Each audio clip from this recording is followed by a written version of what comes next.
সমাজকে যেভাবে অপমানিত করা হয়েছে, একজন সরকারি অফিসার যিনি উচ্চপদস্থ পুলিশ অফিসার, তিনি পাগড়ি পরেছিলেন, তার জন্য তাকে খালিস্তানি বলা হয়েছে।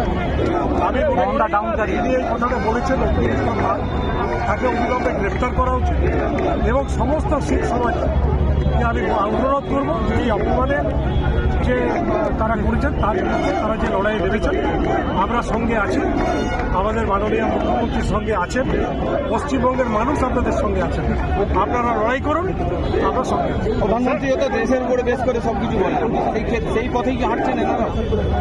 একটা সমাজকে বলা, একটা ধর্মের বিরুদ্ধে বলা, এটা তো কেউ মেনে নিতে পারে না।